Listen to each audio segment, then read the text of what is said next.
En 1982, a los habitantes de Chone conseguir la construcción del hospital les costó una lucha constante que terminó con 4 días de un paro general, 5 muertos y 10 heridos. El terremoto del 16 de abril afectó la infraestructura del Napoleón Dávila, que le costó sangre a los chonenses conseguirlo. Y solo minutos en quedar en escombros.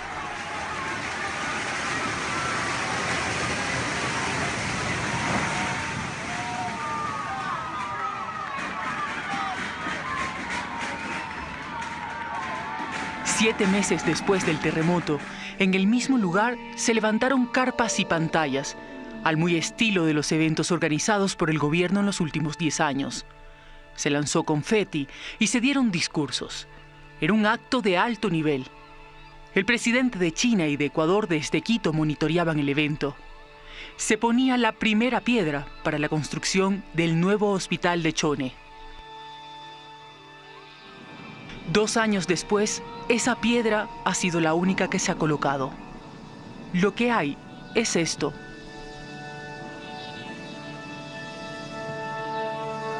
Desde la emergencia se levantó un centro de salud provisional con carpas.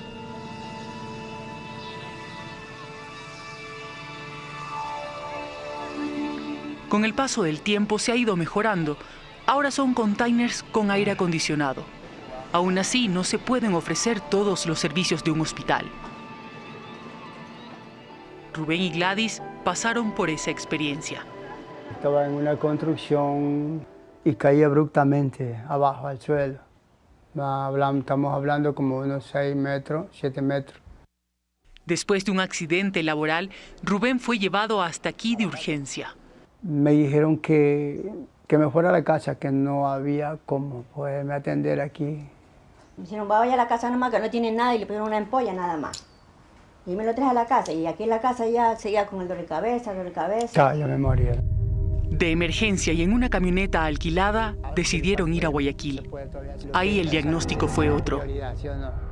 Era que yo tenía hematomas y politraumatismo interiores, que eran de suma urgencia atenderme en ese momento y que me iban a tomar una tomografía para ver hasta dónde estaba, si me había roto la masa encefálica adentro o no.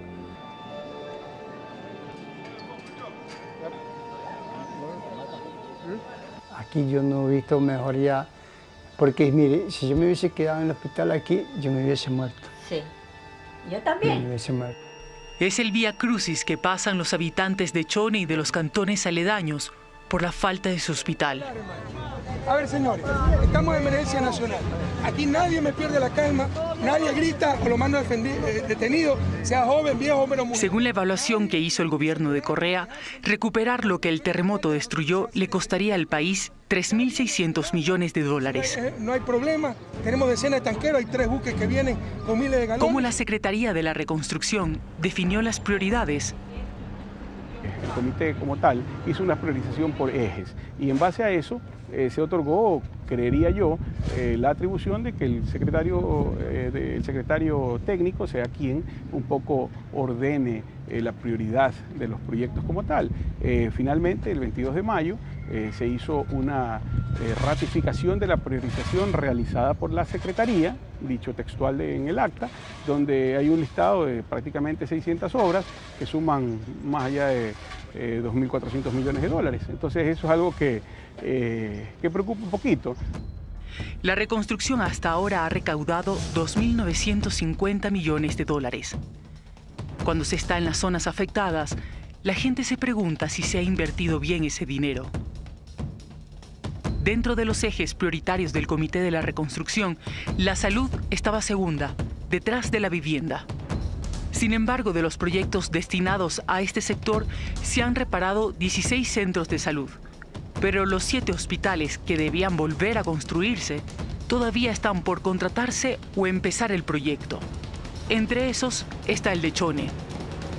Específicamente los hospitales se trata de una donación china. Ahí debo decir que el compañero ministro del SECOP, Jorge Guates, está haciendo un trabajo extraordinario, un trabajo de aceleración de esa donación. ¿Esta donación fue más una decisión política o se pudo haber construido este hospital con el dinero de la Ley de Solidaridad? Mire, eso es algo que le correspondía haberlo analizado al Comité de Reconstrucción. Por eso tienen la atribución de la priorización. Yo no puedo responder por algo que realmente debió haber ocurrido en el año 2016. Un poco diciéndole sobre el tema de las prioridades políticas o no, eso responde a diferentes momentos. Yo entiendo que el expresidente de la República, ¿verdad?, o el ex vicepresidente de la República, pues manejó, esa es su forma de manejarse, ese es su criterio, ¿no? Aún hay personas sin casas, calles sin arreglar, hospitales y aeropuertos sin construir, vías en mal estado, negocios cerrados, personas sin trabajo, promesas sin cumplir. Por ejemplo, el hospital de Chone, que está listo ya en su fase final de licitación internacional, el hospital de Sucre, Bahía de Caracas, el hospital de Pedernales, que se construirá con un financiamiento del Banco Mundial. ¿Quiénes decidían las prioridades? Pues el Comité de la Reconstrucción. La Secretaría de la Reconstrucción se constituyó en un decreto firmado por el expresidente Correa, 10 días después del terremoto, donde asignaba al entonces vicepresidente de la República, Jorge Glass, como el encargado de los proyectos de la reconstrucción. Este, a su vez, asumió como presidente del Comité de la Reconstrucción, que lo integran otros representantes de distintas instituciones públicas y el delegado de la Secretaría de la Reconstrucción, que en ese entonces era Carlos Bernal. Desde su creación, el comité se ha reunido para tomar decisiones 8 veces.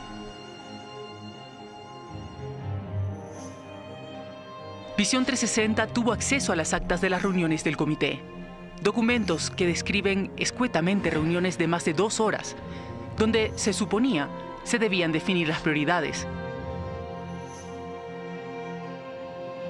discutir los avances de obras, planificar nuevos proyectos, asignar recursos. Sin embargo, según estos documentos, los miembros del comité, que en algunas ocasiones llegaron a reunirse hasta 15 personas, no estuvieron nunca en desacuerdo. Todo se aprobó por unanimidad. Una de las reuniones más importantes ocurrió 2 días antes del cambio de gobierno. El Comité de la Reconstrucción, presidido por Glass, rápidamente aprobó el listado de proyectos ejecutados y en ejecución impulsados por este mismo organismo. Pero la lista refleja ciertas inconsistencias. No todo el dinero se destinó a proyectos de reconstrucción.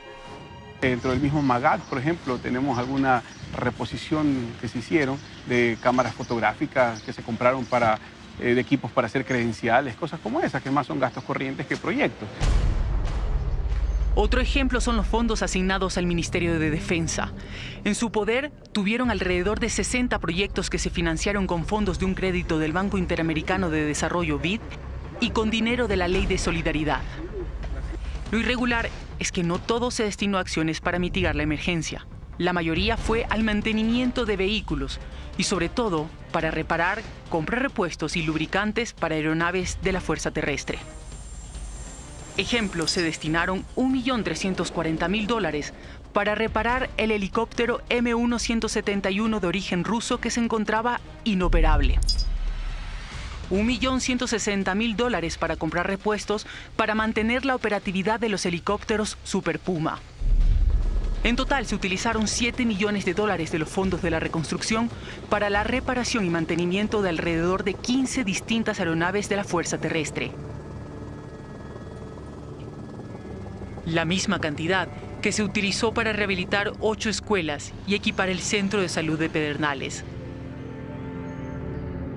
Parte del dinero que usted aportó con la Ley de Solidaridad, creada para la reconstrucción y la reactivación productiva en las zonas afectadas, fue desviado para, entre otras cosas, reparar aviones. Todo esto estuvo firmado por Jorge Glass y Carlos Bernal.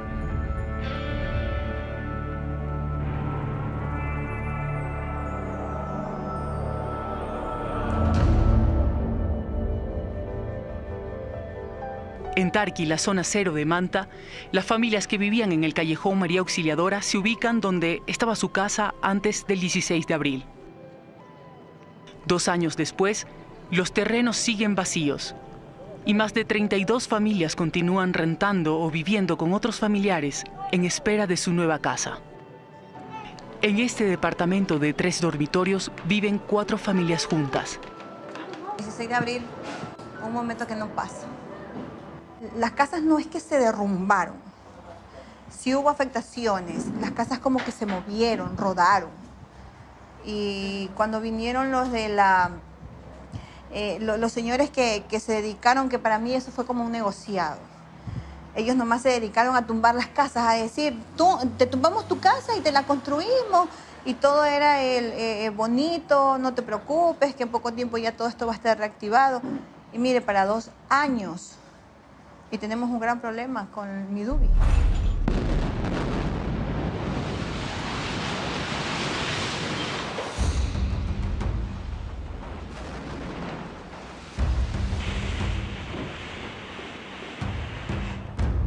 Las demoliciones resultaron un gran negocio. Eso se desprende de la auditoría que hizo la Contraloría General del Estado a los fondos invertidos en las demoliciones y remoción de escombros. En la lectura pública de este informe borrador, que nos fue entregado por la Secretaría de la Reconstrucción, se encontraron inconsistencias.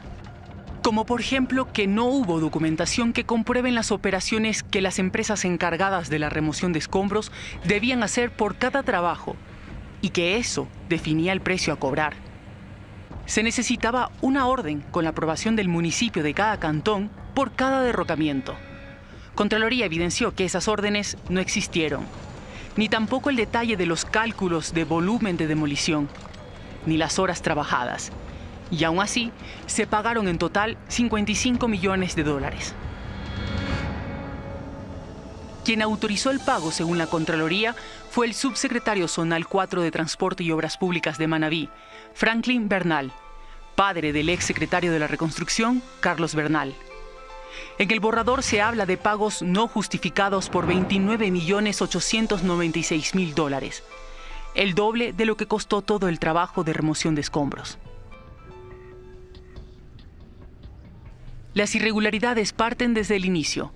Con un estado de emergencia y libre disposición a contratar, pocos días después del terremoto, el 29 de abril exactamente, Franklin Bernal invitó a participar a una supuesta empresa, Izquiercas S.A., para adquirir contratos de derrocamiento y remoción de escombros. Esta respondió el mismo día aceptando la invitación del subsecretario, y el mismo día también se hizo el contrato. Sin embargo, en los registros de la Super de Compañías, el SRI y el registro mercantil, esta empresa no existía. Fue recién creada el 11 de mayo, casi un mes después, incumpliendo un requisito importante de contratación: demostrar experiencia. El contrato fue emitido bajo la cláusula de cuantía indeterminada, es decir, carta abierta a pagar los costos que la empresa demande.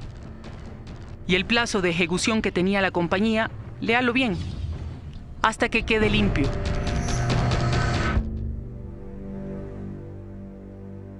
La empresa, curiosamente, fue habilitada por el sistema de compras públicas y registra 33 proyectos vinculados a la reconstrucción. Y no es la única auditoría que ha hecho la Contraloría a las cuentas de la reconstrucción. Hay un nuevo examen que se hizo a 9 instituciones públicas, donde también hay irregularidades. Desvío de recursos de la cuenta de la reconstrucción a otras instituciones para otros fines.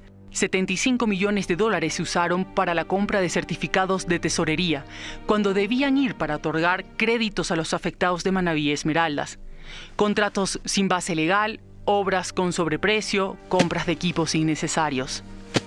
Los informes de Contraloría son aún un borrador. No hay responsabilidad civil, ni administrativa, ni penal en firme. Intentamos contactar con el ex subsecretario de Transporte y Obras Públicas, Franklin Bernal, en varias ocasiones, pero no respondió a nuestra solicitud. Lo mismo hicimos con Carlos Bernal, el ex secretario de la Reconstrucción, y no obtuvimos una respuesta. Sí conseguimos hablar con el gerente de la empresa Izquiercas S.A., a quien le preguntamos cómo obtuvo el contrato con el Estado cuando su empresa no estaba jurídicamente constituida. No respondió, nos pidió que le volviéramos a llamar después, pero nunca más contestó nuestras llamadas ni mensajes. El dolor es tan intenso que uno está como vacío por dentro. Betty es una de las damnificadas del terremoto. Ella perdió la fe en la reconstrucción, y no precisamente por lo que acabamos de revelar, sino porque el día que la visitamos esperaba por tercera vez a los técnicos del Midubi para arreglar su casa. Le fallaron nuevamente. Innumerable cantidad de veces. Oficios a presidencia, vicepresidencia. El gobernador actual también sabe, porque fue director aquí del MIES y también nos vio como grupo, que el Midubi procede a construir con los recursos de la Secretaría de Reconstrucción, que nadie en realidad sabe cuánta plata se ha invertido ni cuánta plata hay. Pero más sin embargo, con el dolor del alma, quienes perdimos lo que no podemos recuperar, no hemos sido atendidos, a más de nuestras propias luchas como grupo. Es insólita, ¿verdad? Con el dolor de haber perdido a su hija el 16 de abril en el edificio Navarrete, donde murieron 100 personas, y el silencio de la justicia ante la denuncia de que la infraestructura del edificio no cumplía con las condiciones mínimas de seguridad, y la incertidumbre de cómo criar a su nieta huérfana, no le queda más que resignarse, como la gran mayoría de quienes viven en las zonas afectadas, sabiendo que el dinero que estaba destinado para ellos fue desviado, sin que nadie todavía responda por esto.